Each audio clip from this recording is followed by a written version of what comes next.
Time check, 7:30. May ginagawa kaming Honda Click. Tsaka Yamaha Aerox. Itong Honda Click na to mukhang nababayaan ng may-ari. Nasabi mo na? Oo, bali Ah. 600. Oo. 150 sa cup, 150 yung abono. Oo, naglalabasan yung mga sira niya. Sakit.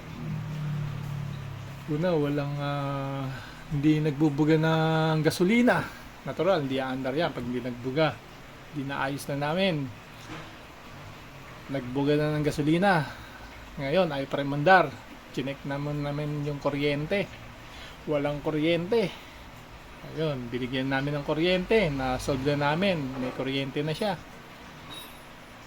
Tapos yung naman niya, yung spark plug cap. Nagloko rin na maluwag. Maalog-alog pag binababa. Palabas na nga to eh. Tapos na to eh. Kaso nung ibababa na siya, yung spark plug cap, talagang hindi na uubra. Kailangan ng palitan talaga. Yung may-ari nito medyo kapos na sa budget. Kaya rinermedyohan namin yung spark plug cap. No choice, kailangan palitan ng bago talaga. Lumuluwag talaga siya. Ngayon, sa kaka-start, syempre, nalobat. Kaya yun, sinacharge namin dun. Ngayon, yung Aerox naman, error 12. Alas 7 na, puro araw pa ng linggo. Sarado na yung mga kalapit natin na motor shop na pwede natin paghingan ng pyesa o pagbilan. Kaya hindi namin alam kung may iuwi niya to. Error 12 siya. Kita naman sa motor, ano siya, talaga napabayaan din tong Aerox na to. Yung pinaka-kunya na kinalawang ng gusto.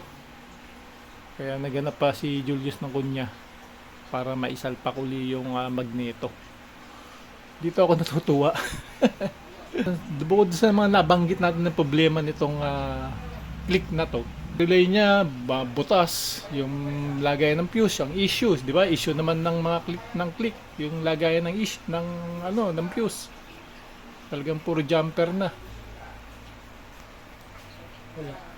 Wala. Yung doon na lang sa parts out. Sa parts out mo na lang kunin. Yung kunya, wala makuwang kunya. Puro sarado na. Ngayon may parts out kami rito. Yun, titignan kung nandun pa yung kunya. Para may uwi itong Aerox. Ay, motor shop. Ayun, okay na yung click. Mandar na. Ito na lang. Kagabi, anong oras na kami umuwi? Alas 11 ng gabi. Medyo natagalan tayo doon sa deep clean. Pag deep clean kasi, siyempre lahat ng dapat ayusin na. Kaya yun, ginabi kami.